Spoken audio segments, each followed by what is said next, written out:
Quero agradecer a presença de todos, dar as boas-vindas em mais um Fortes Connect, um evento já tradicional, onde nós trazemos periodicamente aqui temas do momento que afetam a vida e o dia a dia dos empresários, empreendedores, dos negócios, sempre com convidados experts nas suas áreas de atuação, né?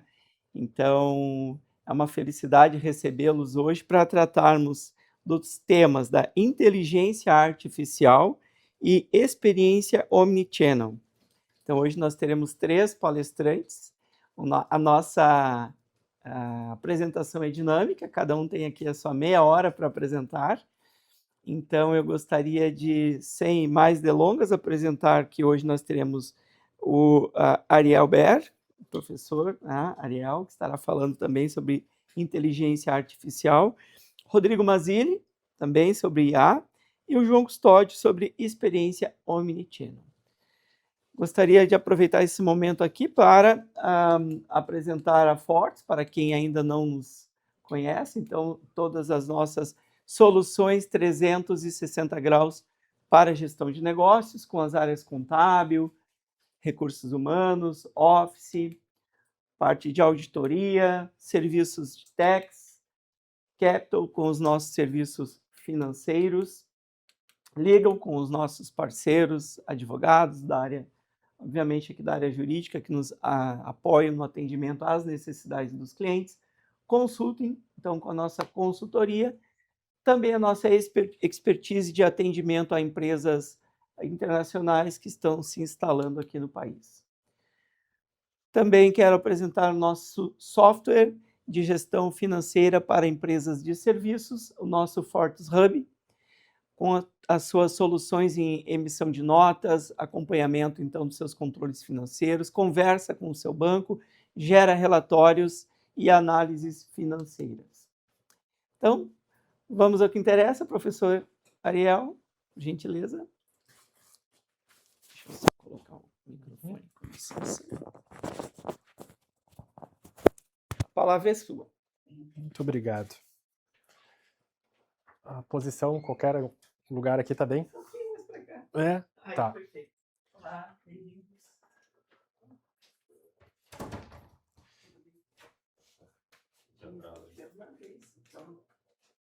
Bom, muito boa noite a todos. Um prazer estar aqui. Muito obrigado pelo convite, Vanir e João, para essa oportunidade de falar com pessoas que são importantes para vocês.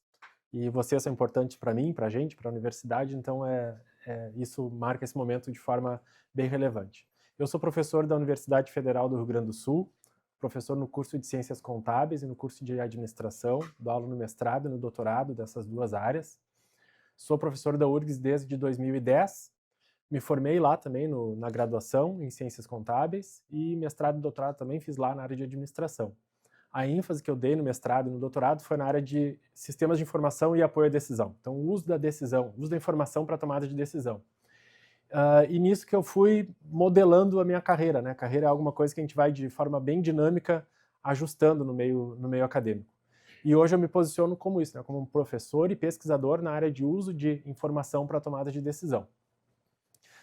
Tive a oportunidade de fazer essa fala que eu vou trazer para vocês para diferentes públicos, muito mais para públicos acadêmicos, mas também para colegas, meus professores e para outros profissionais da área de gestão, da área contábil. E hoje eu fiz uma adaptação dela, né, muito assim, projetando quem que seria o público que estaria aqui hoje. O João já me contextualizou, que são pessoas, são empresários, são pessoas da área tanto do direito quanto da área contábil. E vou tentar posicionar bem essa minha fala para que ela seja uma entrega para vocês, né, conscientes do que é a inteligência artificial generativa, que é o nosso tópico principal, e a influência dela não só nas atividades contábeis. Tá? Então, meu objetivo de fala é apresentar essas características da inteligência artificial generativa, vou tentar ser o mais breve possível nessa parte conceitual, e aí apresentar alguns limites do uso da inteligência artificial atualmente, e no final apresentar algumas perspectivas, né, que nós vemos do ponto de vista acadêmico, mas que, especialmente nessa área de tecnologia, o mundo acadêmico e o mundo dos negócios, eles são muito mais próximos do que em outras áreas onde eles caminham mais afastados, né? Onde eles olham, a academia costuma olhar muito no futuro e os negócios dialogando mais com o presente e com o futuro também. Bom, então, uma informação importante de contexto é que tecnologias estão entrando e saindo a todo momento. A primeira tecnologia de conhecimento, que foi a escrita, né, já é uma tecnologia que modificou muito a cultura. Até estava ouvindo num podcast esses tempos que falavam sobre a difusão das ideias religiosas, né? Quando ela passou a ser escrita e não mais oral, a discussão era que ela perderia sua essência, porque parte da essência dela era sobre o transmissor, quem estava mandando aquela ideia. Então a escrita foi uma tecnologia que já causou as suas disrupções, os seus conflitos a seu momento. Mas pensando nas tecnologias mais recentes, né, caderno, rádio, filme, televisão, internet, todas essas, quando chegam, fazem algum tipo de mudança no nosso ambiente. Hoje a tecnologia da vez, que eu venho falar, é essa inteligência artificial generativa, que ela é um tipo de inteligência artificial diante de outras que já existem e já existiam há muito mais tempo. As tecnologias, por característica, elas sempre surgem para suprir uma limitação humana. Então, para ser classificado algo como uma tecnologia, ela tem que ter uma função, uma utilidade e alguma utilidade que não seja natural, né, que seja artificial, que é o contrário, então, do natural nesse contexto. Temos que considerar também, aí falando especialmente dessa da IA generativa, e aí falando pelo nome popular dela, né, o ChatGPT, o Claude, o Gemini, essas outras que nós conhecemos mais. Então, essas tecnologias, como o ChatGPT, elas chegam na nossa realidade, na nossa sociedade, num momento num contexto de baixa literacia. O que quer dizer isso? As pessoas não estavam tão preparadas para receber uma tecnologia desse calibre, desse porte, que promove esse tipo de transformação. Diferente de uma tecnologia mais pontual, que mexe, por exemplo, com uma forma de comunicação, como foi o smartphone. Nós conhecíamos o telefone.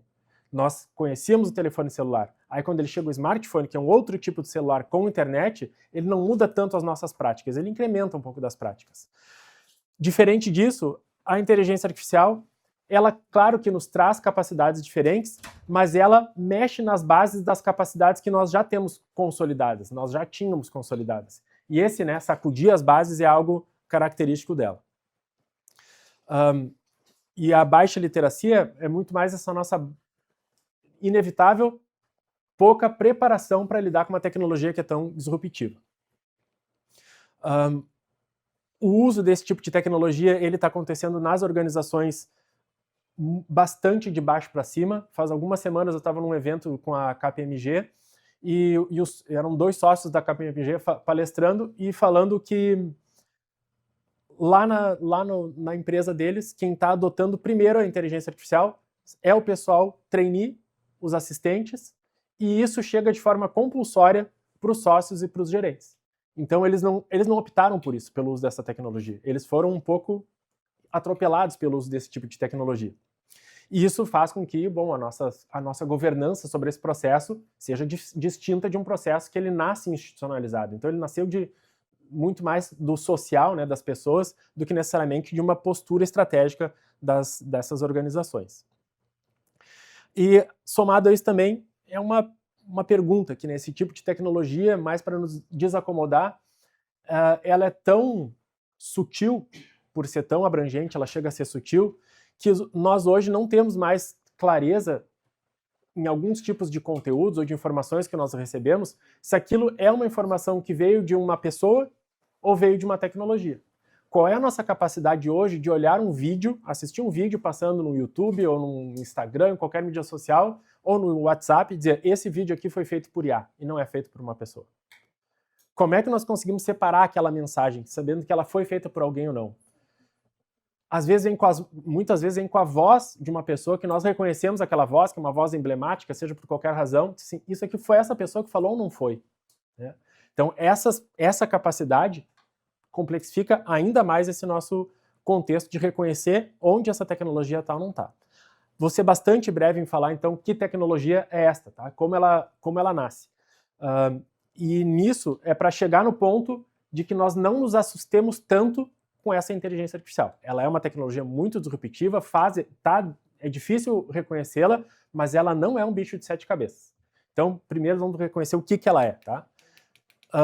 Construir software, construir formas de lidar com as máquinas tem essas três tipologias, né? Então, quando a gente fala sobre aprendizado de máquina, é como nós instruímos um computador para fazer determinada coisa, realizar determinada tarefa.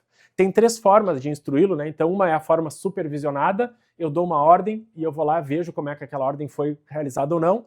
A forma não supervisionada e a forma por reforço. A IA generativa, ela usa esses 3 tipos de aprendizado na sua construção, mas atualmente mais o último, né, que é o aprendizado por reforço. Só para explicar brevemente, então, cada um deles. O aprendizado supervisionado, ele é uma forma de, especialmente, categorizar informação. Ele é muito visível nesses algoritmos, nessas figurinhas que eu estou mostrando aqui para vocês embaixo, mas ele ele é utilizado para a construção de diagnósticos, de predições. Se vocês imaginarem, por exemplo, um sistema orçamentário para fazer uma previsão de orçamento para um fluxo seguinte, ele provavelmente vai usar uma ideia, vai usar uma conta de uma regressão. Ele vai olhar dados passados e vai projetar, vai predizer o futuro a partir daquele passado. Esse é um tipo clássico de uso de algoritmo para aprendizado supervisionado. Então não é o computador vai conseguir prever qual é ou predizer qual é o futuro orçamento a partir de uma regra que ele recebeu e de usos de regras matemáticas, né, que ele recebeu e que ele vai utilizar para essa previsão. Para então supervisionar o que o computador faz, ou as regras que ele está aplicando, sempre tem um humano por trás. E aqui tem um exemplo disso. Essas figurinhas que certamente vocês já encontraram, né, em algum site quando foram tentar se logar, e ele pede para dizer, olha, onde é que tem um semáforo? Mais recentemente, eles têm perguntas um pouco mais complexas para separar o que é um humano de uma máquina tratando. Nesse caso aqui, dizendo, quais dessas imagens aqui são animais que vivem no mesmo ambiente? Poxa, então ele está querendo que eu realmente saiba que aqui tem animais marítimos e esse aqui não é, e outras coisas nem animal são. Aqui, quais dessas imagens aqui contém um humano? Aí tem um mergulhador, né, que tem só peixes, aqui tem um mergulhador. Ao ponto de também mostrar aquela ali, que isso aqui é um meme, né? Então ele pede para eu separar o que é daqui é um cachorro e o que é um muffin. Olhando para a máquina, ela vai ver pontos escuros perto de pontos de uma parte com maior contraste, ela não consegue separar algo que nós, humanos, conseguimos separar melhor. Mas tudo que nós mobilizamos de conhecimento, de repertório para conseguir fazer essa separação, é algo que a gente não consegue explicar. Não tem clareza para explicar. Nós conseguimos fazer muito mais do que nós conseguimos explicar. E por essa dificuldade de explicar tudo que nós mobilizamos de conhecimento para separar o muffin do cachorro aqui, é que nós não conseguimos dar regras tão claras para o computador. Então ele tem que aprender por sequências de tentativas e erro muito grandes. E por isso é aqui, ele está tentando identificar um semáforo. Só que ele precisa que algum de nós vá lá e diga, olha, realmente, tu acertou, aqui tem um semáforo. Ele não nos diz onde é que ele acha que está o semáforo. Mas quando nós marcamos, está aqui, ele vai dizer, tá de acordo com o que eu imaginei, ou não está de acordo com o que eu imaginei. Então essa parte de supervisão é uma parte central para esse tipo de algoritmo. A segunda forma de aprendizado, que é o não supervisionado, aqui, é um tipo de aprendizado que visa encontrar padrões. Então, é quando eu instruo a máquina para ela fazer uma tarefa e eu digo para ela os requisitos, né, disso, e a partir disso ela vai fazer agrupamentos. O tipo de conta que ela vai fazer são contas muito mais para encontrar semelhantes dentro de um grupo, de um conjunto de dados. Um uso bem característico disso é para detecção de fraude, né? Então, os algoritmos que vão dizer, olha, esse conjunto de dados deveria estar desta forma, então olha a forma como ele está e me diz se ele desviou do como ele deveria estar. Então eu indico um padrão e ele vai lá ver se corresponde ou não àquele padrão. E aí nós temos distribuições, né? Então formas que os dados se comportam historicamente, e é desse histórico que nós instruímos a máquina para dizer como é que ela tem que encontrar desvios desse padrão. Um exemplo mais claro é esse aqui, eu dou uma cesta de frutas para ele e digo, isso é uma maçã, isso é uma pera, isso aqui é uma goiaba, separa para mim o que é cada uma desse conjunto. Mas eu claramente digo o que é aquilo que eu espero que ele encontre. Esse, então, ele faz de forma não supervisionada, ele vai rodar várias vezes aquele padrão, mas ele foi previamente instruído para fazer isso. Ele e o computador, né, tô falando. E, por fim, o aprendizado por reforço. E aqui é que tem um salto grande, né, da capacidade da máquina em relação à nossa. Ele é um tipo de aprendizado onde a máquina recebe um objetivo e uma regra que deve ser cumprida para chegar naquele objetivo, e ela vai tentar várias vezes repetir uma tarefa até chegar naquele objetivo. Então, esse é um exemplo mais antigo, ele é de 2000, tenho até, estava anotado aqui, ele é de 2008, ou 18. Sumiu ali a legenda.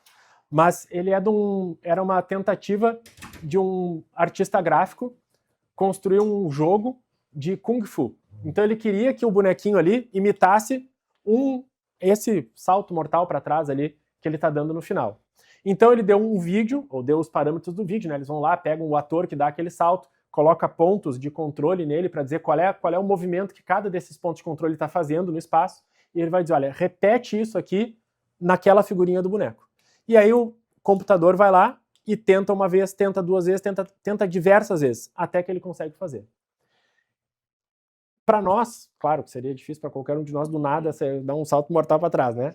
Mas para regras mais simples, o exemplo que eu costumo dar é a identificar um texto escrito por Shakespeare. Então olhar dois textos e dizer qual foi escrito por Shakespeare. Shakespeare é um escritor que tem uma forma muito teatral de escrita, né? E aí quando nós vemos a forma como ele coloca o texto, é bem visível para nós vermos, isso aqui é um texto normal, isso aqui é um texto teatral. E eu dizendo para vocês, identifique aqui qual é o texto que é mais teatral, nós conseguimos ali identificar. Aí eu vou pedir para vocês depois, agora escrevam o que vocês tomaram no café da manhã usando o estilo do Shakespeare. Aí vocês vão dizer, olha, era cedo quando acordei, e o cheiro do... Bom, vou teatralizar todo o meu dizer para dizer que eu comi um pão com ovo de manhã. Nós conseguimos, de forma mais rápida, aprender o padrão e aplicar. A máquina demora muitas interações mais do que nós para conseguir fazer essa replicação. No terceiro, quarto texto de vocês sobre o café da manhã, estilo Shakespeare, vocês conseguiriam fazer o Shakespeare chorar de inveja lá do café da manhã de vocês.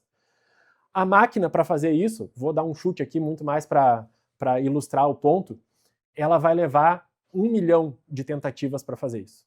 Ela vai ter que tentar muito mais vezes para conseguir chegar no mesmo ponto, porque ela tem muitos parâmetros para tentar e errar. A grande diferença é que nós, para tentarmos 3 vezes fazer o texto, nós levaríamos 1 hora. A máquina, para fazer esse 1 milhão de tentativas, vai levar coisa de segundos. Então, assim, é mais complexo o que ela faz. As interações e iterações, que são essas idas e vindas, né, da tentativa de cumprir um objetivo e não conseguir, depois conseguir, para a máquina é muito mais fácil. Ela não tem os filhos em casa, ela não tem ninguém mais para atrapalhar ela de alguma coisa que ela precise fazer, né? Então, essa é a vantagem da máquina de conseguir, definidas as regras ou definidos bem os parâmetros, replicar várias vezes aquilo ali. Esse tipo de tecnologia que a gente está falando, então, e aqui acaba essa parte conceitual, o ChatGPT da vida é esse chamado LLM, então, que são os modelos grandes de linguagem, né? Em inglês é os Large Language Model. Eles são um tipo de inteligência artificial, então tem todos esses mais roxinhos aqui, são todos os tipos de inteligência artificial disponíveis, historicamente. Dentro desse tipo tem um chamado dos algoritmos ou das regras de machine learning, que é essas de aprendizado de máquina que eu acabei de falar. Dentro dessa tipologia tem uma que é de deep learning, então de aprendizado profundo, que é essa que exige muito do reforço. E disso aqui que surgiu esse tipo de inteligência artificial que é a generativa, aquela que a partir de conhecer dados sobre o comportamento humano, sobre todo o histórico da humanidade, ela é capaz de predizer ou de gerar novo texto a partir desse histórico que ela tem. E dentro, então, da IA generativa, nós temos um tipo que é o modelo de texto, que é o modelo de linguagem. Mas tem os geradores de imagens, os geradores de vídeo, os geradores de música, né, de outros tipos de mídias também. Então, o que é o LLM? E essa aqui é uma explicação que eu faço, assim, que serve muito para os meus alunos para entender uma questão maior do que é o contexto e o que é o prompt. Então, alguém aqui nunca usou o ChatGPT? Já usaram todos, viu? Não tem como escapar dele, né? Vocês sabem, então, que vocês, ou pelo celular ou pelo computador, né? Se não o ChatGPT, o Gemini ou qualquer outro, eles têm todo o mesmo comportamento. Eles são uma janelinha onde a gente vai escrever um texto e vai dar um enter, vai enviar, e ele vai te responder outro texto ali de volta. Esse lugar onde a gente escreve o texto é o lugar chamado do prompt. Prompt é essa forma de escrita, né? Até tem autores que falam assim que a melhor linguagem de programação hoje em dia é o português, ou o inglês, o que seja. É a nossa linguagem natural, porque é assim, a gente escreve na nossa linguagem natural e o ChatGPT faz todo o esforço dele para compreender o que é que nós queremos e entregar uma resposta que seja útil para a gente. Então nós não precisamos mais saber programar tanto quanto antigamente para criar uma solução num software, né? Então o espaço de contexto é aquele lugar onde nós escrevemos. Imaginem que o lugar onde nós escrevemos é esses 10 quadradinhos que estão aqui, tá? E que eu vou preencher ele com alguma informação. Vou avançar aqui. Então eu preenchi ele com essas informações aqui. E aqui é só simbólico, mas imaginem que são palavras, que é a pergunta que eu estou fazendo para o ChatGPT, ou a informação que eu estou dando para ele. Eu poderia preencher os 10 quadradinhos, mas eu preenchi 5 deles. E com esse preenchimento, que pode ser uma pergunta ou qualquer coisa, o que por trás a máquina está fazendo?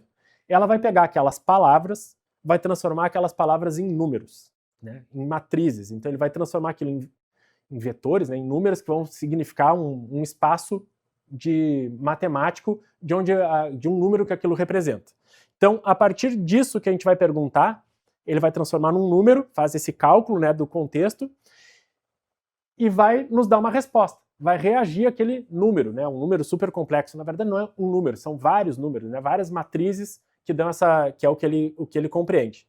A partir disso, então, ele vai entender, olha, esta pessoa está me perguntando sobre tal coisa. Ela vai pegar essa nossa pergunta, esse contexto que entendeu, vai multiplicar essa nossa pergunta por um número aleatório.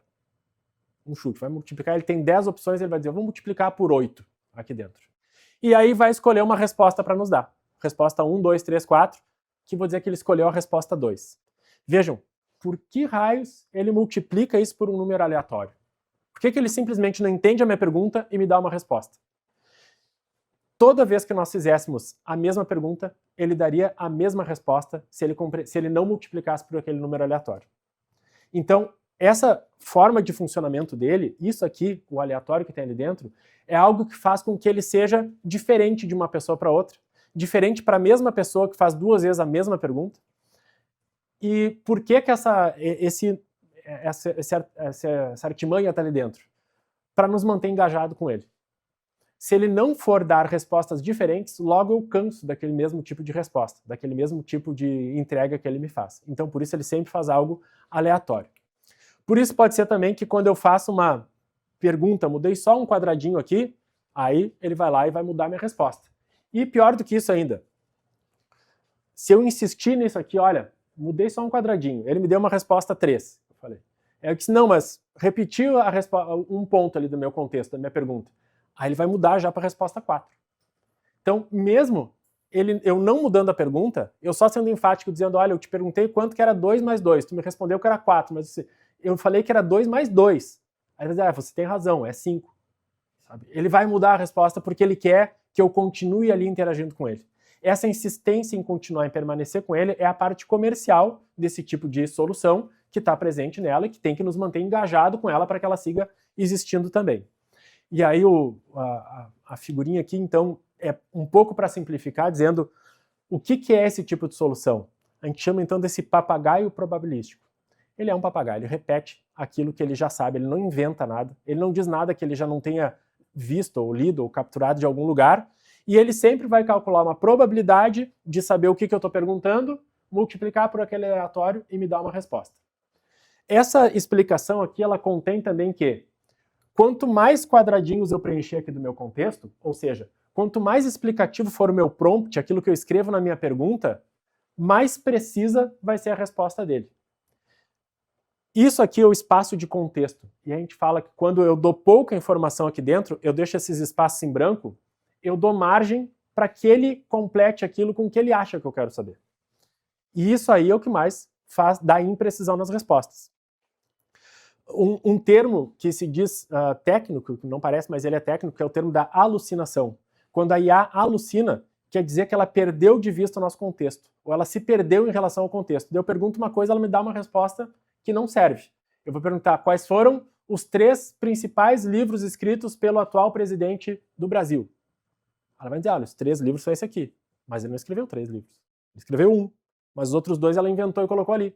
Só que eu dei uma informação tão restrita para ela de contexto que ela foi lá e entregou aquilo, né, a meta, o objetivo que eu dei para ela. Outro meme é esse, né, que aparece então a pessoa perguntando, olha, ChatGPT, esse cogumelo é comestível? Ele disse, sim, é comestível. Aí ele vai para o hospital e diz, o cogumelo era venenoso. Ele, realmente, o cogumelo era venenoso. Quer que eu escreva no LinkedIn um review aí sobre a sua experiência? Né? Ele não está comprometido com a verdade. Esse tipo de tecnologia não quer nos entregar verdades, ele quer nos entregar uma resposta de texto que nos mantém ali diante dele. O que então é, e aí eu acho que aqui é um ponto super importante de nós esclarecermos, o que é esse tipo de LLM? Ele é essa solução, essa tecnologia que aprende por reforço, como nós vimos, então ele aprende a partir do estímulo que nós damos para ele, dizendo que ele está correto ou que ele não está correto. Ele é uma excelente ferramenta de linguagem, então ele é ótimo para escrever textos, mas ele não é um oráculo. Ele não é aquilo que tudo sabe, que tem todas as respostas e que acerta. Ele é uma ferramenta que nos responde texto, simplesmente. Ele não distingue fatos de opiniões.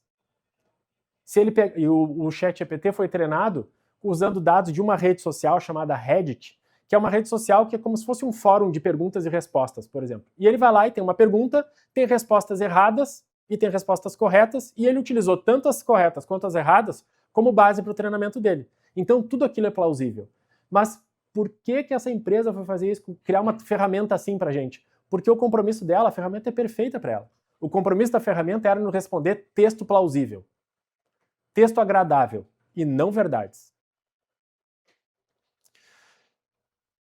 A inteligência artificial, ela então é baseada bastante nesse, ela compreende, né, a resposta que tem que nos dar baseada, seja no contexto, ou seja, nos quadradinhos que eu preenchi ali da minha pergunta, seja quando falta, ela vai nos dados de treino dela, então quando ela não sabe o que eu quero saber, qual é a minha pergunta, ela vai preencher as lacunas da minha pergunta com aquilo que ela acha que eu quero saber, que isso vem dos dados de treino, ou então pelo contexto mais amplo, né, que eu posso informar via prompt. Então eu posso preencher bastante o meu prompt, eu posso até dar complementos, né? Então dar documentos que auxiliem.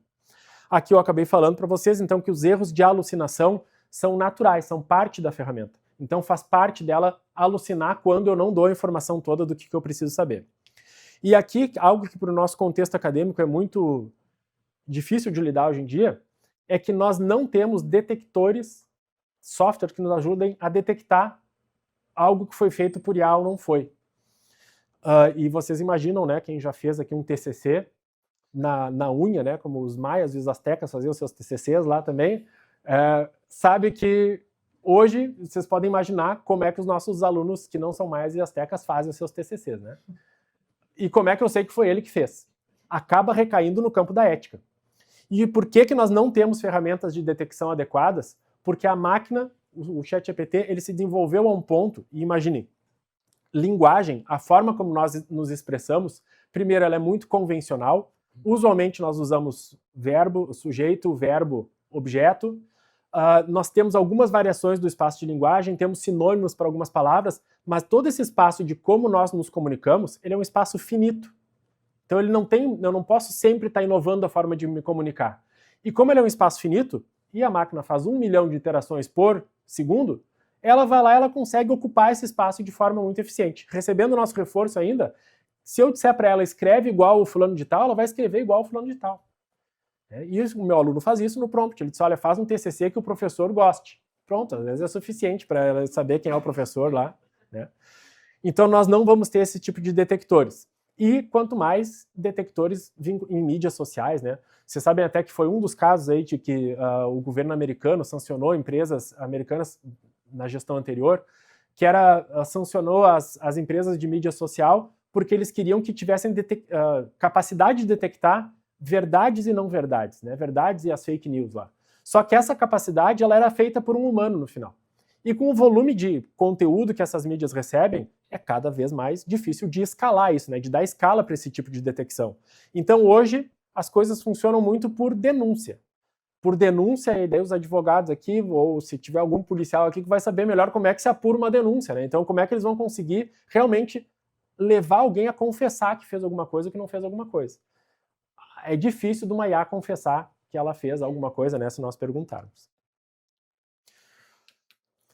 Bom, eu estou me encaminhando já para chegar nas perspectivas, mas aqui só para dar um panorama geral, essa é uma figura que é o prisma da IA generativa, que tem um monte de logotipos e finalidade de uso, né? Então, qual IA serve para gerar vídeo, música, para imagens, né, do tipo de design de interiores ou outros tipos de design, desenhos, né? Fluxos para conversar e para geração de texto. E aqui, esse prisma, ano a ano, eles vão preenchendo, né, com mais imagens ali das principais tecnologias. Eu coloco, não é necessariamente para que nós consigamos ler, mas é só para que nós vejamos que tem muita solução de inteligência artificial. E a depender da finalidade que nós temos, tem umas que são mais treinadas, né, ou menos para isso. As tecnologias, então, as IAs gerais, e aqui tem os nomes que vocês já ouviram falar, certamente, então ChatGPT, Claude, Gemini, Copilot, DeepSeek, são empresas que fornecem esse tipo de solução, né? A empresa, aqui é o nome da solução, não o nome da empresa, e existem diversos outros que podem fazer esse mesmo tipo de função de chat. Saibam também que, para criar uma solução dessas, a programação para eu criar um LLM para mim, ela é disponível para qualquer pessoa poder criar. Não é um código que tem uma exclusividade. A questão toda é como, a partir do código inicial, eu consigo treinar aquele meu modelo para que ele fique mais fluido, né? Então, para que ele dialogue melhor com a linguagem das pessoas. Mas não é um segredo nenhum criar uma solução como essa. Então, esses são testes que são os nossos ambientes gerais. E tem tudo migrado para isso, né? Nós não precisamos, daqui a pouco, todas essas tecnologias aqui, elas vão estar todas dentro do ChatGPT. Já estão a maioria ali dentro. Então, não vou precisar de outra. Essas plataformas, né, de texto vão acampando todas as outras soluções. Mas coloco aqui muito porque muitos me perguntam nas palestras, né, tá, qual é a melhor IA para fazer tal coisa? Então, para chat, são essas aqui que a gente mais conhece. Para análise de documentos e de dados, então tem o Notebook LM, que ele é uma das tecnologias do Google, que ele é muito bom quando eu tenho PDFs, quando eu tenho demonstrações financeiras, peças jurídicas, o que seja, e eu tenho que alimentar ele com documentos e fazer perguntas para aqueles documentos. O Notebook LM é muito eficiente nisso, coisa que as outras não são tão eficientes. Tá? Então ele permite a carga de até 50 documentos em simultâneo e eu consultar o que tem nesses documentos. Uma limitação que essas ferramentas não contam, mas elas têm, é que se eu colocar um documento que tem 300 páginas, a capacidade de processar todas essas 300 páginas não é a mesma, da 1 até a 300. Então essas tecnologias elas costumam pegar melhor a informação das primeiras 30 páginas e não tão bem as finais. Logo, a dica é trabalhar com documentos menores em volume é melhor do que documentos muito grandes. Esse aqui, o Julius AI, é uma ótima ferramenta para trabalhar com planilhas, quem precisa fazer esse tipo de análise. O Chat PDF 1 para tradução, mas semelhante ao Notebook LM também. Outras que são ferramentas de automação, que hoje já estão sendo integradas pelo chat, né? Então, e eu vou falar no próximo slide um pouquinho mais de automação, mas o Manus foi uma ferramenta que quando surgiu ganhou muita atenção, porque ela foi uma das primeiras onde eu dava uma ordem, e uma ordem mais complexa de uma tarefa que eu gostaria que o computador fizesse para mim, como monta o site do meu negócio. E ele ia na tela mostrando o que ele estava fazendo. Estou pegando padrões, vou lá escolhendo a fonte, criando a página tal. Ele ia prestando contas daquilo que ele estava fazendo em tempo real. Hoje, os agentes, né, que já estão dentro do ChatGPT, os GPTs, fazem isso também. Essas duas aqui não são IAs, mas são ferramentas para lidar com IA para fazer automação, que é o N8N e o LangChain, que são ambientes de construção de agentes. Eu vou falar isso logo no próximo slide. Tem algumas ferramentas de educação, e esse Learn Your Way é uma solução do Google, ele é um ChatGPT também, onde o exemplo que eles dão lá na solução é para livros didáticos para a escola, né? Então, assim, quem aprendeu quando estava aprendendo sobre física, sobre movimento retilíneo, usava sempre um exemplo do carro de corrida, por exemplo. Aí vai dizer, não, mas eu jogo basquete. Consegue dar esse exemplo com basquete? Ele transforma o exemplo do carro de corrida em basquete para explicar o mesmo conceito. Então a gente vai colocando lá, eles colocam, né, na demonstração do produto, fotos do livro didático e pedindo que ele explique de outra forma, explique com outro tipo de exemplo, né? Então vai ensinando a forma, né, para a gente aprender a forma que nós mais desejamos. E algumas soluções de pesquisa, aqui eu botei nomes, mas para quem tiver esse tipo de demanda, SciSpace é a principal solução, né, de IA para pesquisa. Busca artigos científicos, elabora textos, faz resumos, né, científicos também. A minha última parte de fala aqui é sobre isso que a gente chama então de delegação. E aí tanto a parte de o que é um agente e o que é a delegação são conceitos que são mais novos, não estão tão difundidos ainda quanto o uso do IA generativa, mas que nos próximos tempos aqui, eles vão estar muito presentes no nosso dia a dia. Muitos de vocês já certamente ouviram falar bastante disso. Na linguagem mais TI da coisa, eles vão chamar de agente, até filosófica da TI, né? Agente é aquele que age ou que representa um interesse. Então, quando eu digo que eu quero que algo seja feito, dou uma tarefa, aquilo é a forma de agir, aquele é o interesse, o objetivo que tem que ser buscado. Agente, nessa linguagem da TI, pode ser traduzido pelo próprio ChatGPT, por uma função que ele está fazendo. Mas o importante é o interesse, é a função, é a finalidade. Um agente é uma solução que cumpre aquela finalidade. O agente pode ser um estagiário. O agente posso ser eu mesmo. E o agente pode ser uma máquina, pode ser um prompt, pode ser um software, né? E então, delegar para agentes de tecnologia, então delegar para inteligência artificial uma tarefa é algo que está cada vez mais presente nas organizações. Delegar uma tarefa é diferente de eu fazer uma tarefa com o uso de inteligência artificial. Eu fazer junto com ela. Pega esse PDF, transforma num relatório, aí ele me dá um texto e eu gero aquele relatório e envio. Quando eu chamo um agente para fazer isso, eu delego para que ele faça aquilo por mim. E, possivelmente, eu nem olho o resultado. Eu instruo ele de forma tão bem delimitada que ele vai gerar aquele resultado e eu não vou precisar olhar. Ou vou só olhar no final, não vou olhar os meios, né, da produção daquilo. Então, delegar alguma coisa para o agente é delegar do início ao fim, uma tarefa a ser realizada. Esse aqui é um ciclo que vai, assim, de forma muito abrangente, dizer como isso funciona. Eu defino um objetivo e um contexto, o agente, né, faz essa tarefa que eu delimitei para ele me entrega resultados, eu avalio os resultados e dou o reforço positivo ou negativo daquela tarefa. Ao dar o meu reforço, eu digo, olha, se não foi tão bom, vai mais por aqui ou vai mais por lá. Ele ajusta aquela tarefa e faz de novo. Então é um PDCA, né, que muitos de nós já ouvimos falar. Então planeja, desempenha, faz a correção e realiza novamente. Delegar uma tarefa para uma IA é cumprir esse ciclo, é girar esse PDCA. Só que isso posto em perspectiva do que as organizações têm feito, aí aquela imagem eu criei com o IA, né? Mas é o que nós temos mais debatido no meio acadêmico sobre esse aspecto da delegação como serão as empresas que têm agentes trabalhando dentro dela. Então, que eu tenho pessoas, mas eu tenho tecnologias que funcionam de forma autônoma ou com pouquíssima supervisão. E a gente pensa um pouquinho mais adiante. Como é que vão ser as organizações que têm mais agentes do que pessoas? Como é que é o DP dessa aí? Como é que é a folha de pagamento dessa empresa que tem mais agentes ali dentro? Né? Até estava numa discussão que eu estava ouvindo do podcast lá do João com a Gisele, né, ela foi me orientando, e ela estava falando sobre, na parte de registro de pessoal no setor público, e ela falava que tem uma forma de registrar contabilmente o pessoal quando há um tipo de terceirização, que ele tem que dizer, olha, aqui eu terceirizei a minha atividade fim, mas ela é o equivalente a contratar pessoas. E isso aí contabilmente vai ter que aparecer. Será que logo adiante, contabilmente, nós vamos ter que registrar que aquele gasto com tecnologia é o equivalente à contratação de pessoas? É uma perspectiva. O próximo passo é o que eu tentei desenhar aqui, mas desenhar com o ChatGPT, mas não ficou tão bem, que é a camada de que nós temos organizações onde tem uma pessoa que programa, tem uma camada de supervisores, tem uma camada de assistentes.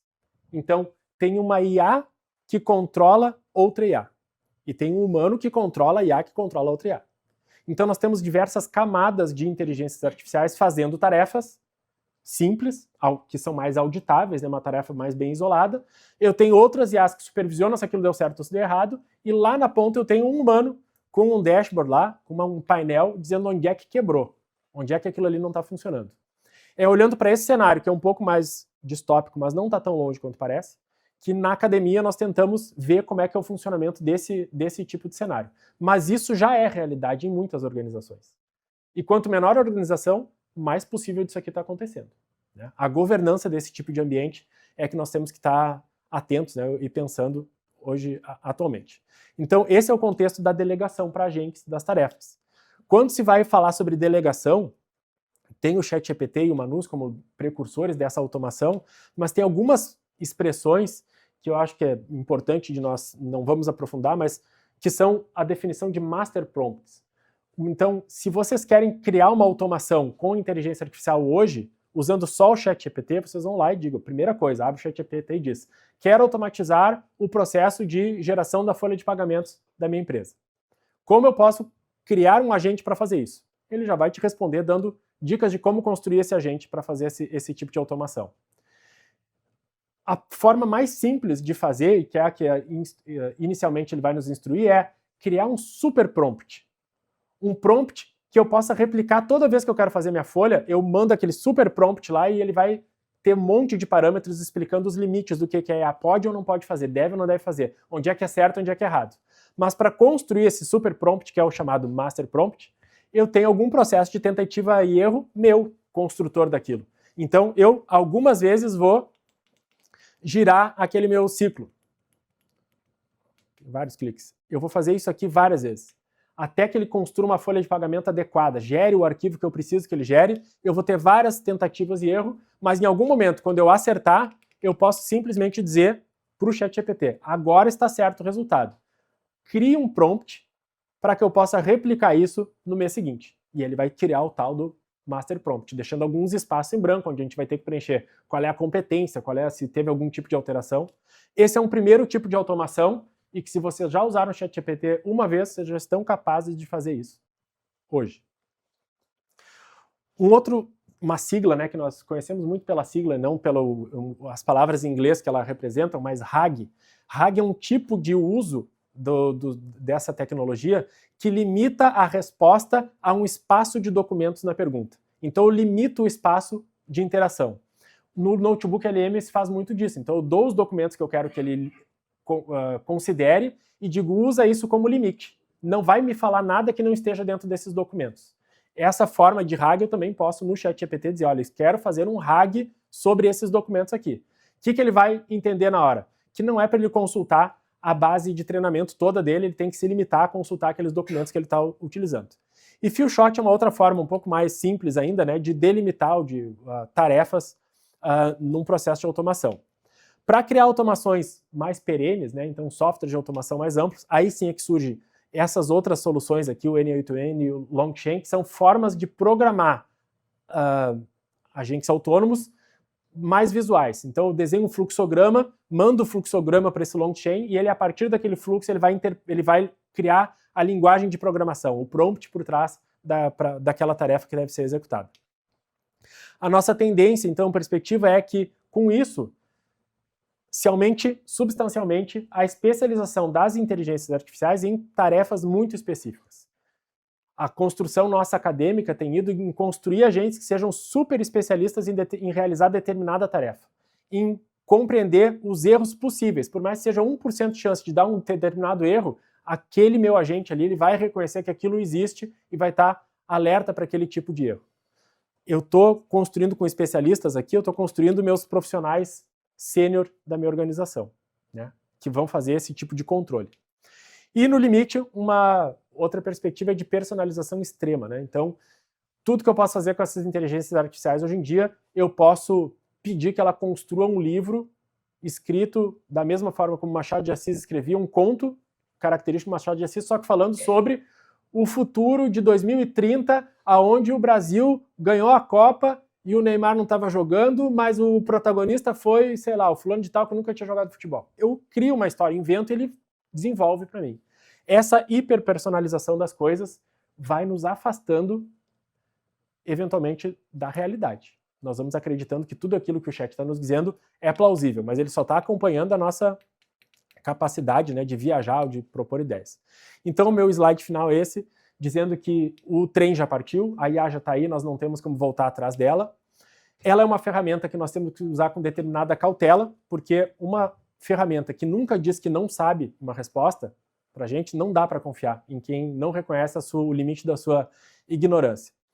Ela é uma revolução super radical porque ela mexe num ambiente que não estava pronto para ser mexido, nós não nos preparamos para chegar a uma tecnologia como essa, nem nas organizações, nem na sociedade. Ela pode nos colocar, deixar míope sobre qual é a função dela. Então a IA nunca esteve aqui para nos ensinar a fazer um bolo ou para nos ensinar a programar, ela esteve aqui sempre para nos dar respostas. Assim como, né, essa é a síndrome, o exemplo que dão da síndrome do ovo podre, que é a IA é como se fosse a rodinha da bicicleta. A rodinha da bicicleta, que ela usa, é dada como auxiliar para a gente, ela nunca foi para permitir que nós fôssemos do ponto A ao ponto B com a bicicleta. A rodinha serviu para que nós aprendêssemos a nos equilibrar, para que então, a partir daí, nós pudéssemos ir do ponto A para o B, do B para o C. Se eu ficar dependente da rodinha da bicicleta, eu nunca vou conseguir ir para o ponto C, D ou E. E o risco os riscos mais profundos aqui é a perspectiva de futuro disso. Quando eu me acostumo a fazer qualquer coisa com IA generativa, eu que já sei fazer aquela tarefa, vou desaprendendo ela. Mas pensem nas pessoas que nunca aprenderam a fazer a tarefa e que aprenderam pela primeira vez com IA generativa. Tirem o GPS de hoje, nós, e vamos ir para qualquer lugar aqui de Porto Alegre. Nós que aprendemos a dirigir sem, se der até o guia telefônico, a gente pega ele e acha o mapa lá, né, e se desloca.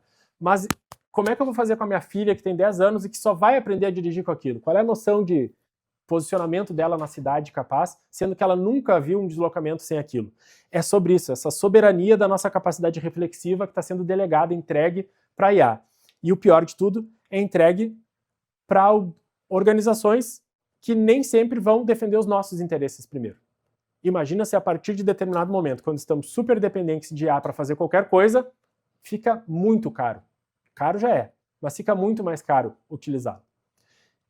Essa é a delegação, é a perda da nossa soberania em todos os sentidos, não só individual, mas inclusive nacional, né? Quando nós não temos fornecedores nacionais para fornecer esse tipo de tecnologia, por exemplo. Então, somos nós que temos que indicar limites e justificar, né, o uso desse tipo de tecnologia no nosso dia a dia ainda. Essa era uma fala sobre letramento, né, do uso de tecnologia. Espero que eu tenha cumprido assim, o objetivo de apresentar limites para vocês e fico à disposição para conversa, né, na sequência do nosso bate-papo. Obrigado. Excelente, muito obrigado. Obrigado. Agradecer a oportunidade que a Forte está disponibilizando para apresentar um pouquinho, falar um pouquinho mais sobre IA no mundo contábil, como é que a gente está vendo a inserção de IA diretamente no universo de vocês. O professor Ariel colocou muito bem a base tecnológica que está suportando tudo isso, né? Mas muita gente está se perguntando, mas o que isso vai trazer no meu emprego, no meu futuro, na minha atividade profissional, né?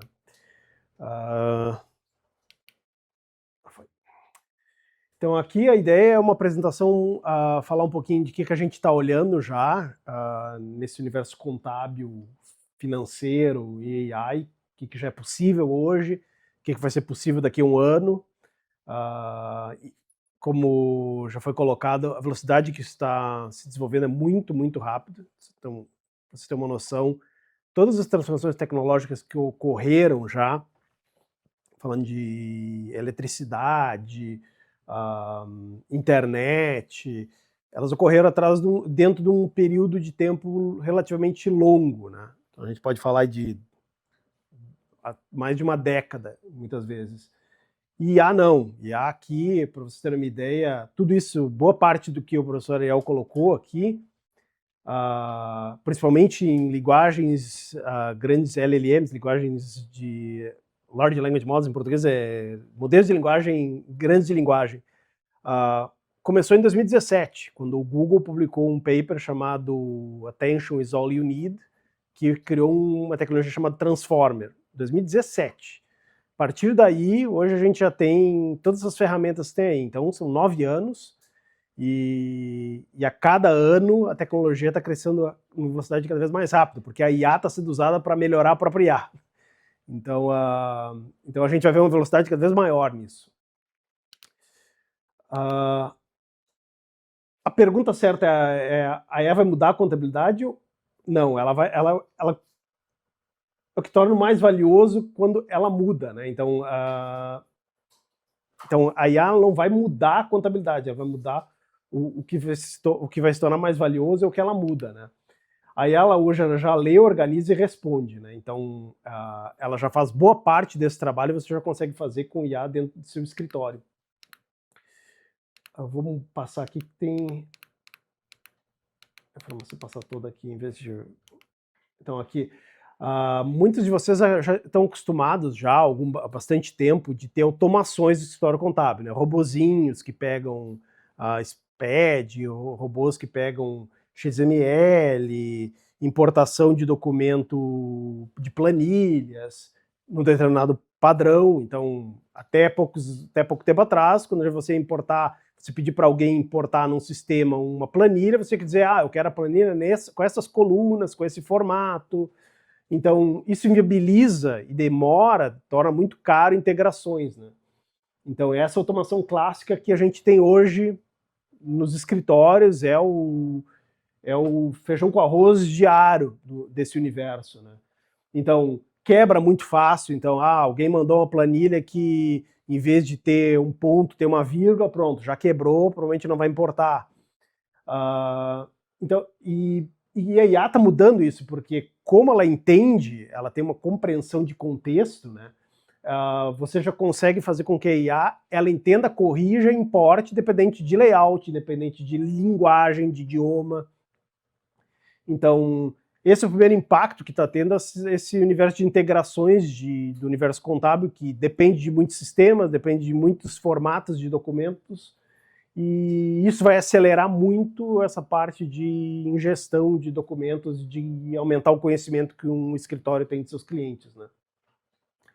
Além disso, essa tecnologia permite também explicar o raciocínio que ela teve para entender aquilo, né? Então, se tem uma nota fiscal ali que fala em gasolina, ela vai entender que aquilo ali é um combustível, entendeu? Ela pode entender e classificar isso de uma maneira muito mais correta do que antigamente eu tinha que criar uma regra, entrava aqui, que tinha que ter lá, gasolina é um combustível. Se o cara fosse lá e colocasse outro combustível que não fosse gasolina e álcool, ele não ia entender. Então, isso está indo no modelo de IA, nos modelos de linguagem, você já tem isso de maneira muito mais automatizada e inteligente. O professor Ariel falou muito bem do ChatGPT, porque o ChatGPT foi o primeiro ponto de contato que todo mundo teve dessas ferramentas generativas, né? Final de 2023 para 2024, acredito que foi. E a pergunta é, o ChatGPT serve para contabilidade? Ele serve para algumas coisas, sim, mas ele não é o que vai entregar a contabilidade do futuro, tá?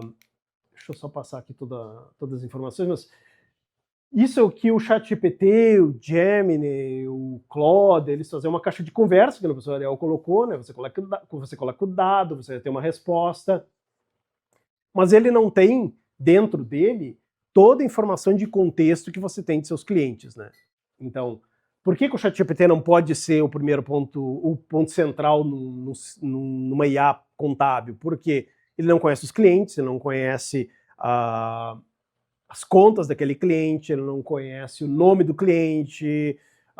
Você pode alimentar tudo isso para ele, mas você tem um limite de contextos que você consegue passar para essas ferramentas. Elas não foram feitas para isso, né?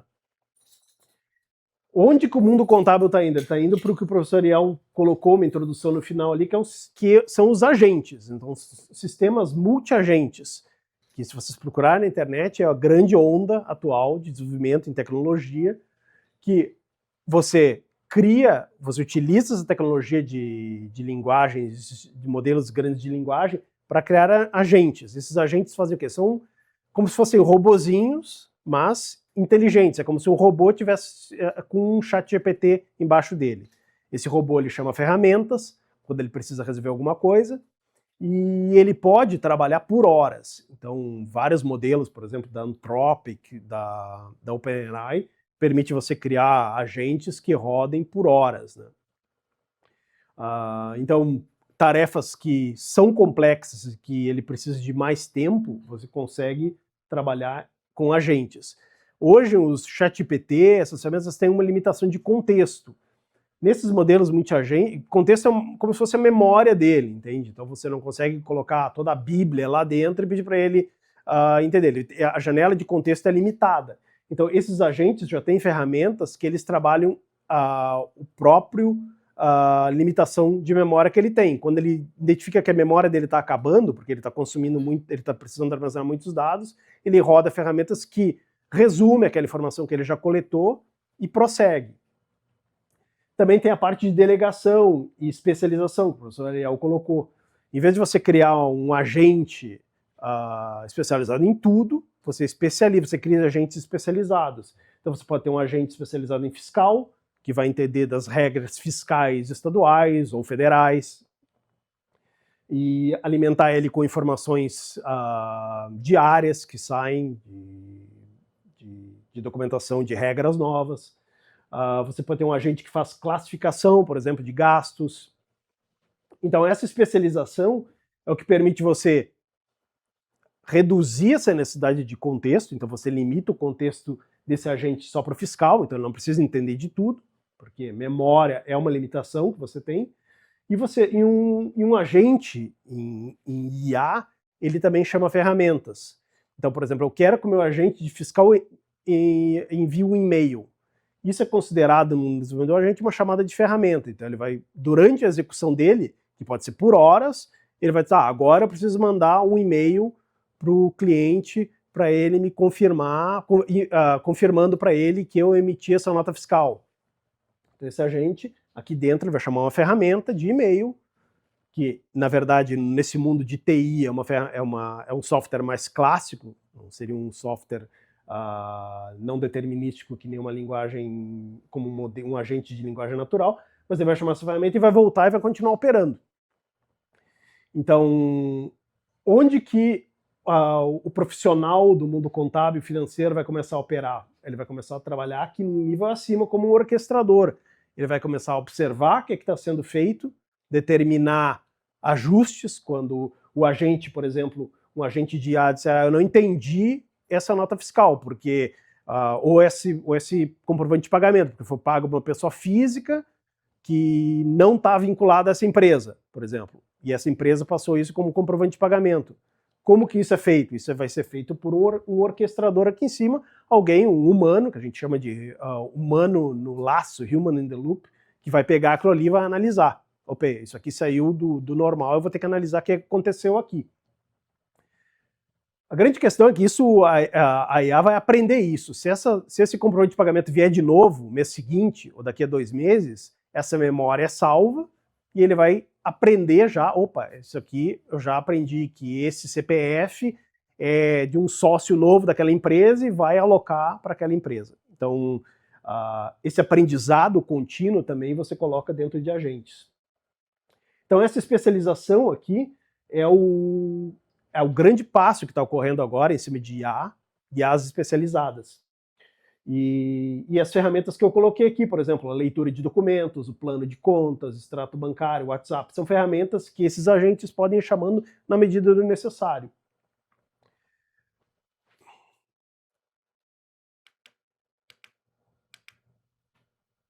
O que a gente já consegue fazer com IA de maneira garantida hoje em dia nesse universo? A primeira coisa é ler documentos, notas fiscais, recibos, PDFs, e se vocês mesmos já podem ver, vocês pegam um chat GPT, colocam um extrato bancário de qualquer banco, ele vai entender o que é aquele extrato bancário. Antigamente, que eu digo 3 anos atrás, vocês pegavam um extrato bancário e queriam importar num ERP, se você não dizer exatamente que esse é um extrato do Bradesco, que tem essas colunas, que tem esse formato, ele não ia entender. Né? Então, e se o Bradesco mudasse o layout minimamente, de uma maneira mínima até, o seu sistema, numa automação clássica, não ia entender. Hoje em dia, não. Modelos de IA que fazem isso são super dinâmicos, então você não tem mais esse problema aqui, né? Classificação, aqui também, você pode treinar basicamente um agente desse para classificar documentos. Isso aqui é um recibo, isso aqui é uma nota fiscal, isso aqui é uma despesa, enfim, é um extrato bancário. Então essa classificação também automatizada. Conversar, que é o que vocês já estão acostumados com o ChatGPT, essas ferramentas, sobre aqueles documentos que você já está coletando dentro do seu escritório, né? Então, isso aqui, ler e classificar, costuma tomar muito tempo, né? do escritório contábil. E isso vai ser rapidamente agora automatizado e poupar tempo de todo mundo que fica muito preso nessas tarefas mais de ler e classificar documentos. Aqui tem um exemplo aqui de extração, né, que é um exemplo que vocês mesmos podem fazer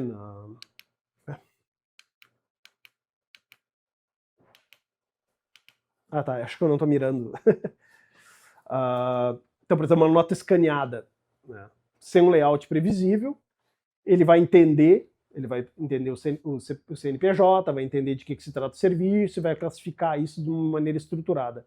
Isso aqui, pouco tempo atrás, isso aqui não era possível, né, você fazer isso aqui. Você tinha que realmente ter os layouts prontos e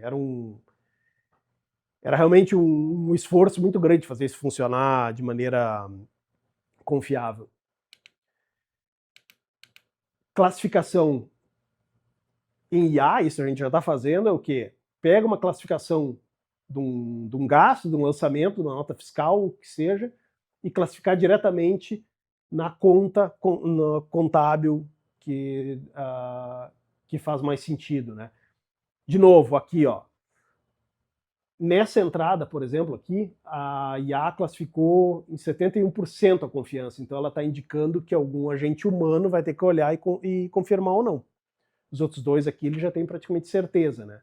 Porque ou já ocorreu anteriormente, ou ele já viu isso aqui, a Amazon Web Services é um serviço comum e fácil de classificar. Então aqui, de novo, é o orquestrador, o humano que está no escritório, vai olhar e vai atuar aqui em cima, né?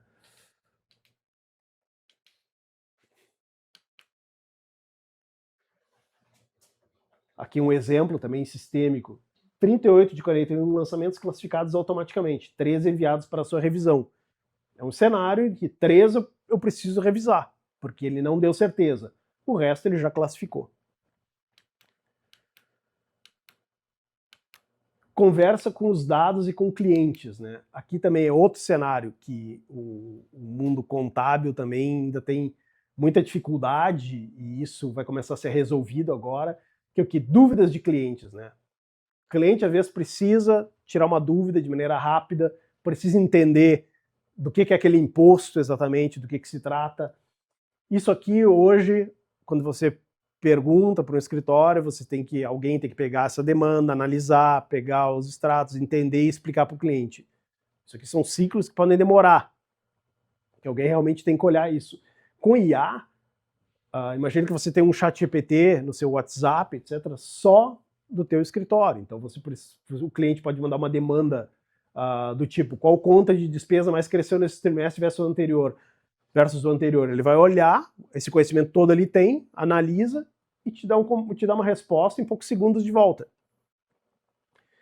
Então, o que a gente acredita aqui, o que a gente acha que vai ocorrer, que o atendimento ao cliente vai ser muito melhorado. A experiência que as pessoas têm do seu escritório, do seu contador, vai ser muito mais ágil, vai ser muito mais assertivo. Então aqui o contador para de procurar o número e passa a interpretar o número, né? Então, na verdade, o contador vai entrar aqui quando realmente um dado não fizer muito sentido, a IA respondeu, mas mesmo assim eu fiquei em dúvida, um agente vai olhar e não entendeu, porque aquilo é uma regra nova, e realmente aí pode, nesse cenário, entrar o contador e analisar com mais tempo. Mas vocês entendem que 80%, 90% dos atendimentos já podem ser automatizados nesses cenários.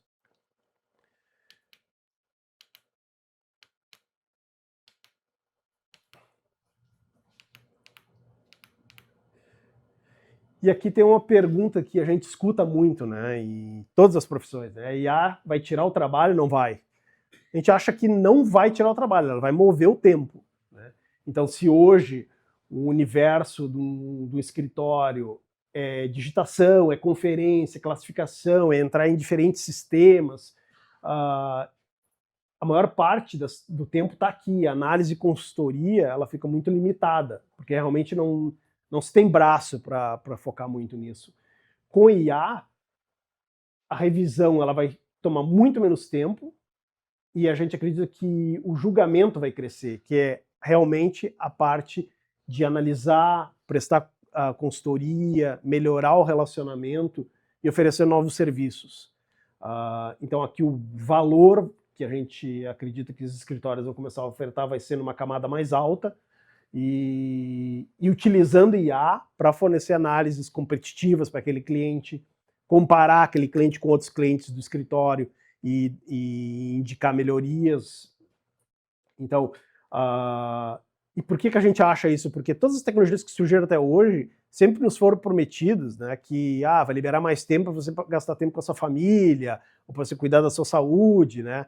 O que aconteceu é que a gente acabou usando esse tempo para outras coisas, né? Normalmente para aumentar a produtividade e dentro do teu emprego criar novas soluções, vender mais, enfim.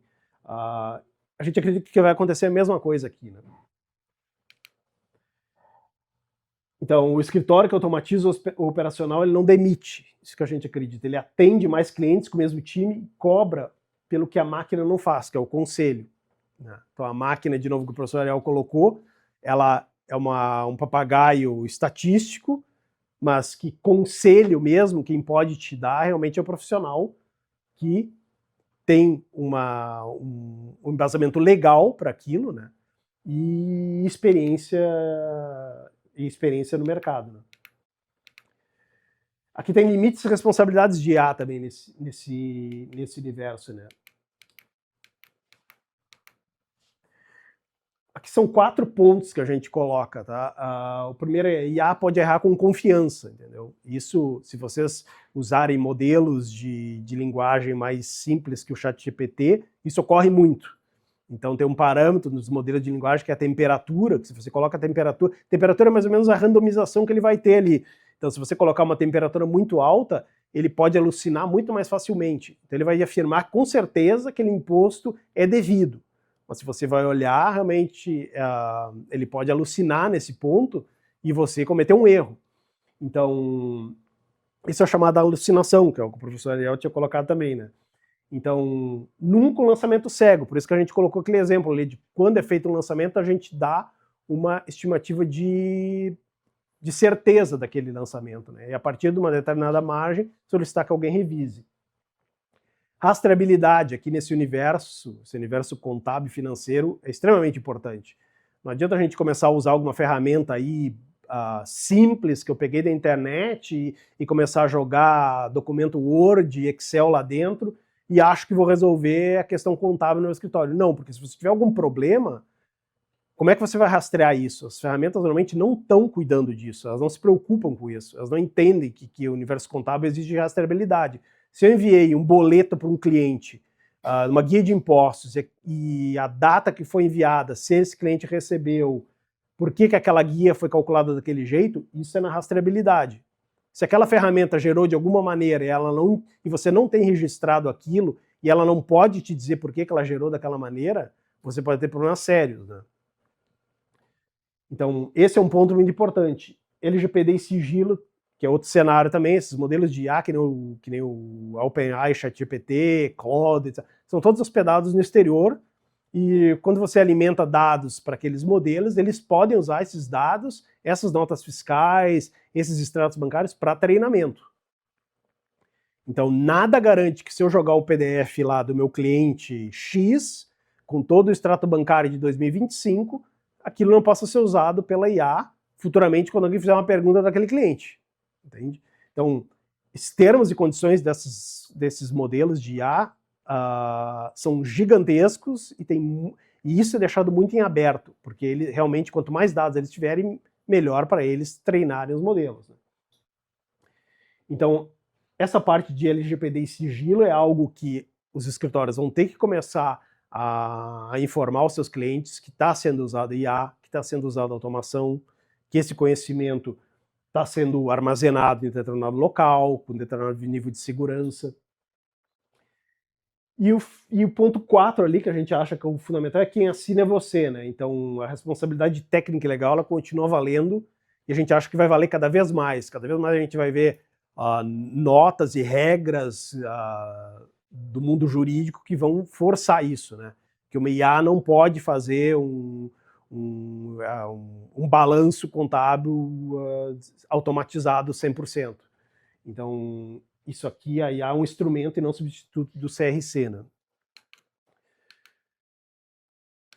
Aqui também é um ponto para pensar onde eu vou competir, né? Então, quando todo mundo tem a mesma IA, o compliance impecável vira commodity, ou seja, todo mundo tem a mesma IA, onde que eu me diferencio, né? Então, aqui, de novo, a diferenciação vai vir em quem está dentro do meu escritório, quem pode interpretar melhor, aconselhar e projetar soluções e melhorias para aquele cliente, né? É a mesma coisa, se todo mundo tem acesso ao Google, todo mundo pode fazer propaganda no AdWords do Google, quem que vai ser o melhor? Como é que essa competitividade vai... A dinâmica dessa competitividade vai ser, né? E isso a gente vai ver aqui também, tá? Ponto aqui que eu coloco também que o valor vai subir na cadeia para todo mundo, né? Quem ficar só no operacional vai competir por preço, isso é inevitável, né? E julgamento, né? Que isso está sendo usado muito lá fora, falar essa palavra julgamento, que é onde o humano está. O humano consegue julgar. Eu consigo criar um site com IA? Consigo. Mas quem vai julgar se aquele site é adequado, aquele site está colocando a mensagem correta, o branding correto? É o humano, não é a IA. Então, essa capacidade de julgar ainda é nossa, vai ser nossa por bastante tempo ainda, mas a IA vai liberar o tempo para fazer essa subida para entregar mais valor. E aqui, meus dados de contato, para alguém que tiver interesse e tiver dúvidas, ou se alguém tem perguntas também. Muito obrigado. Excelente. Então, o Omnichannel são todos os canais, mas com uma experiência contínua, coerente e personalizada. A gente consegue ter essa visão e essa sensação de que a gente está na mesma empresa. E a sensação que a gente tem, às vezes, quando a gente vai em diferentes canais das empresas, a gente parece estar em empresas completamente diferentes. Então, a estratégia vai ser centrada no cliente, né, no atendimento, no pós-venda, no relacionamento, são pensados tudo com uma única jornada. Temos esse histórico de informações, né, do cliente, né, o que o cliente gosta de comprar, o que ele não gosta, tudo isso vai dar nos dados do cliente nos diferentes canais, não somente no canal. E tem uma operação totalmente conectada com sistemas, processos, pessoas, todo mundo pensando junto e sem ter esse retrabalho. Então, multicanal, que é o que a gente mais vê hoje, são vários canais diferentes, independentes. Cada canal possui seus próprios dados, sua tabela de preço separada, canais competem entre si. Tu vê, às vezes, o pessoal do online competindo com a loja física e compete ainda e agora o telefone compete com online também. Então tem o online, tem o telefone e tem a loja física. E todos eles estão competindo entre si. Tu vai na farmácia, no site de vocês está mais barato. Mas lá é outro preço mesmo. Pô, cara, eu tô na mesma empresa, eu quero o mesmo preço do site, estou aqui na tua frente aqui. Não. Quer mais barato, compra pelo site, né? Você quer um atendimento e tal, vem aqui pessoalmente, né? Então o foco está no canal e não está no produto. O cliente repete todas as informações e como se cada lugar fosse um lugar diferente. E indicadores também separados. No Omnichannel é tudo integrado. Até se tu tá numa loja física, ou no telefone, ou no online, todo mundo está preocupado em te vender e te atender igual. Existe uma visão única do cliente, os canais se colaboram com a jornada, o foco está na experiência completa, tem um histórico que acompanha o cliente, todo mundo sabe toda a história do cliente, né? E tem indicadores da jornada completa. Então, antes tinha um canal único, era somente a loja física, né? Só tinha lá o armazém, só o supermercado, só os secos e molhados, só lá tu podia comprar. Hoje hoje tu compra faz supermercado online. Eu não fiz isso ainda, tá? Mas tem muita gente que faz e compra pelo entrega em casa, né? Depois surgiram diferentes canais, os sites, os e-mails, o WhatsApp, mídias sociais, marketplace. E hoje está pensando muito mais essa questão da jornada completa, personalizada em tempo real, que se tu, da onde tu estiver, tu pode ir tu pesquisa na internet, vai comprar um carro, pesquisa na internet, vai na loja física, tem sensações, ou vai lá experimentar um tênis e compra pela internet. E todo mundo está feliz. Tem uma regra de remuneração interligada que todo mundo ganha. Né? E aqui não, cada um está competindo, né? A comissão da loja física é diferente, do pessoal do online é diferente. Todo mundo está brigando entre si. Ali todo mundo está brigando pela mesma coisa, pelo atendimento do cliente. Então, os pilares da operação omnichannel, ter essa visão única do cliente, né? Ter todas essas partes de cadastro, tudo junto, sistemas, tem empresas, tem o CRM é um, o RP é outro, o software do marketing é outro, o pessoal de logística tem outro sistema e não se conversa. Às vezes, mesmo com o mesmo sistema, não se conversa ainda, né? Então, tem processos totalmente conectados, prazo, acompanhamento, e também tem desafios grandes, né? Tipo estoque, né? Como é que vai controlar o estoque de diferentes lugares diferentes? Nós temos um cliente de logística que cada unidade emite 80, 90 mil notas fiscais por mês, né? E é uma loucura do nosso fiscal lá para atender esse cliente. Isso é um processamento muito grande de logística, eles fazem a logística de grandes marcas no Brasil. Ter essa comunicação, né, ter uma linguagem de todos os canais, essa questão da operação integrada, estoque, agenda, documentos, contratos, esse é um grande desafio, e ter pessoas preparadas, treinadas, capacitadas, né, tendo uma visão completa da jornada.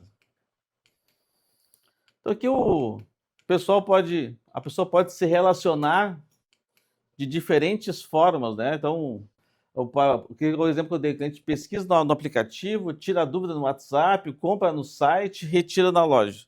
Tudo junto, tudo a mesma empresa. Às vezes não é bem assim, né? A Bruna comprou um tênis aí pela internet, chegou, não coube muito bem, foi na loja. A mesma marca, eu quero trocar aqui por um número. A pessoa foi lá dentro, ficou uns 15 minutos olhando lá, não tem o teu número, mas mesmo se eu tivesse, eu não poderia trocar. Como você comprou pela internet, você só pode trocar pela internet. Na loja física não pode, né? Se você tivesse comprado pela internet e retirado na loja, você poderia trocar. Mas foram muito simpáticos. A gente tinha tava com uma sacolinha da Renner, não, vou botar uma sacolinha nova para você aqui. Não resolveu, né? Daí teve que botar no correio, pedir lá olha só, veio um código, gastaram com o correio para devolver o tênis. Eles não propuseram a troca do número. Eles propuseram o seguinte: não, devolve ou estou na compra. Não, vou te mandar o número certo, então. Não. Você devolve, a gente estoura e tu faz uma outra compra. Ou seja, me mandaram para comprar ela em outro lugar, né? Já perdeu um contato. Então, tu vê, a loja tem mais de uma loja em Porto Alegre, comprou pela internet e não deu, e não conseguiu.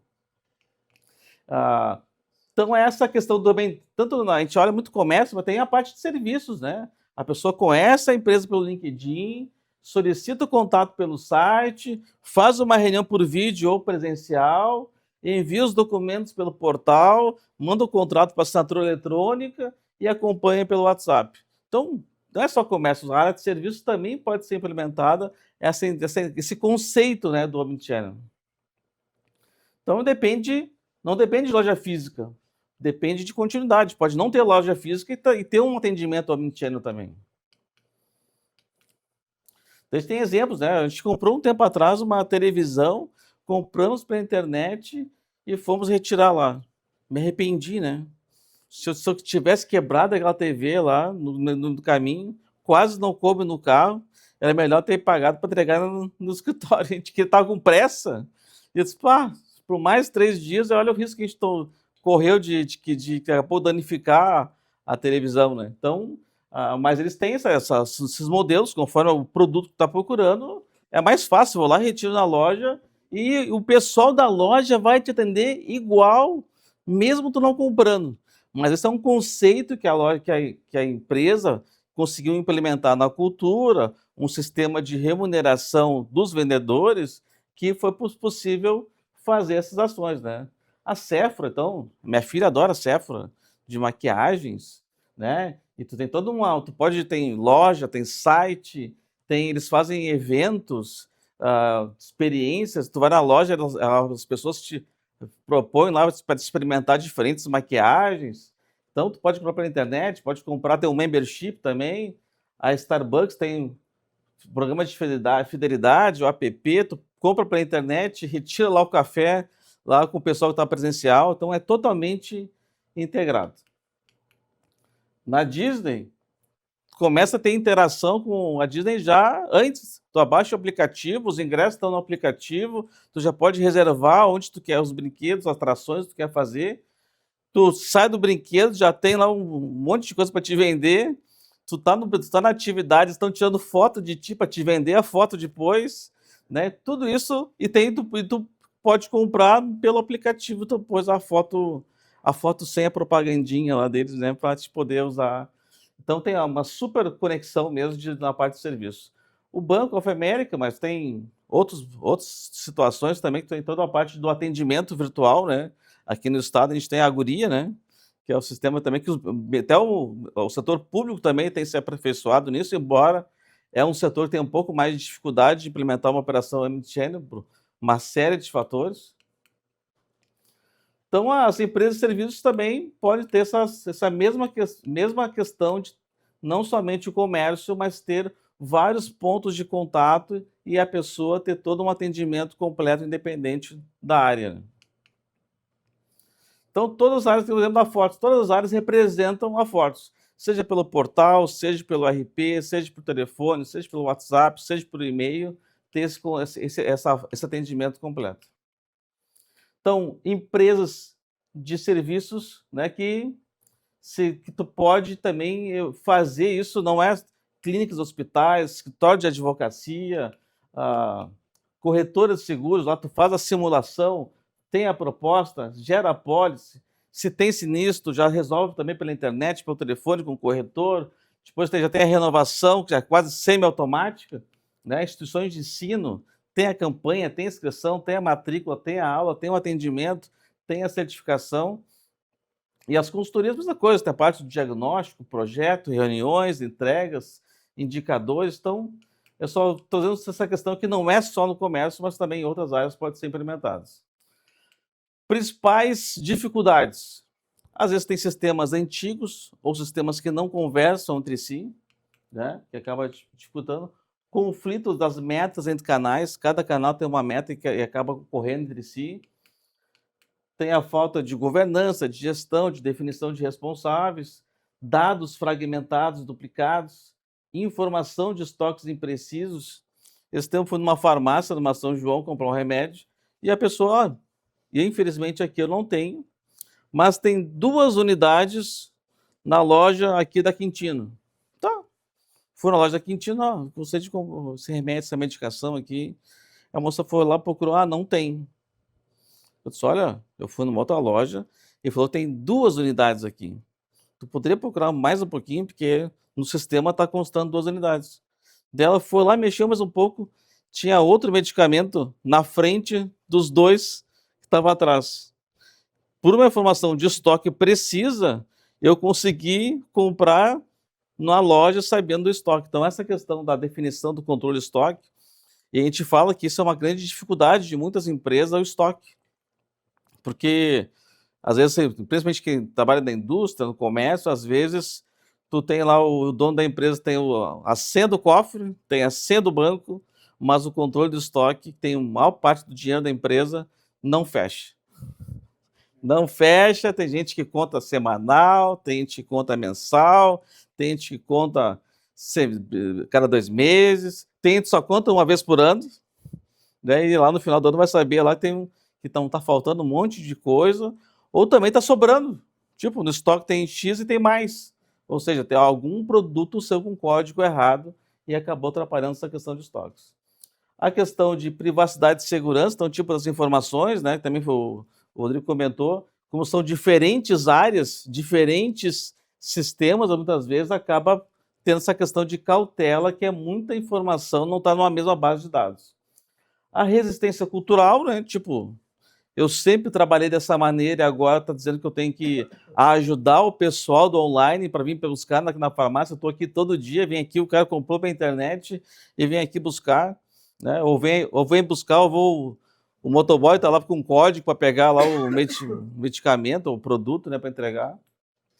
E isso tudo gera, às vezes, conforme o segmento, a complexidade é grande, né? Conforme o tamanho, quanto maior a empresa, mais itens, isso acaba sendo realmente mais complexo. Então, é uma compra, não é apenas de um software, né? É todo um processo de transformação no modelo da operação. Tem setores que são mais difíceis, né? Saúde, tem dados muito sensíveis dos pacientes, né? Tem toda uma jornada administrativa. Bancos, seguros, tem todo um legado tecnológico que, às vezes, para um banco mudar uma coisa no sistema é muito caro. Tem muita conexão, tem muita validação, risco de fraude, compliance, validações. Setor público, muita burocracia, né? Ainda realmente algumas áreas tem muita fricção, muita solicitação de diferentes áreas, não consegue ter um fluxo, né? Cada departamento é um departamento. Supermercado e farmácias, eu já acho até que estão muito evoluídos nesse ponto, né? E a indústria B2B, representantes, contratos, projetos, distribuidores, tem a indústria, tem o representante PJ, tem o vendedor CLT, tem diferença de canais também, o pessoal que vende para o bar, que compete com o preço do atacado, então ainda tem esses desafios. Então, como é que a gente pode começar? Primeiro é mapear a jornada do cliente, ver quais são os canais de entrada, a contratação, a implantação, o atendimento, indicar onde o cliente repete as informações. Em diferentes setores ele tem que repetir a mesma coisa, tudo de novo. Às vezes a gente está numa ligação telefônica, no WhatsApp mesmo, passou toda a informação, daí vem um outro assistente e pergunta aquilo que está escrito no WhatsApp, pergunta de novo. Eu disse, poxa, já respondi ali em cima, mas como mudou de área nas ferramentas, não pegou a informação, eu tenho que repetir de novo. Definir os responsáveis, centralizar o histórico dessas informações, um CRM bem integrado, que a pessoa consiga ter todos os dados do cliente, conectar os dados gerenciais, contábil, fiscal, DP, financeiro, todas as áreas da empresa estar conectados. Muito capacitação das pessoas nesse novo processo, que o foco é o cliente, de procurar não fazer as mesmas perguntas, não ter esse atendimento diferenciado. Então, a experiência do cliente deve ser tão integrada quanto as soluções são oferecidas. Então, se tu está naquela empresa, tu se sente que tu está na mesma empresa, não tem essa sensação de que, não, se eu comprei no online, não adianta vir trocar aqui na loja que eu não troco, tem que trocar por lá, né? Então, essas questões que acabam definindo. Aqui eu quero agradecer a Júlia e a Natália, que se dedicaram bastante nas organizações do Fortes Connect. A gente tem feito bastante alguns eventos a cada 13 meses, até esse último agora foi mais próximo do anterior, e a gente tem cada vez mais trazer assuntos de interesse dos gestores, né, dos nossos clientes, para poder a gente conseguir fazer uma entrega superior. Muito obrigado.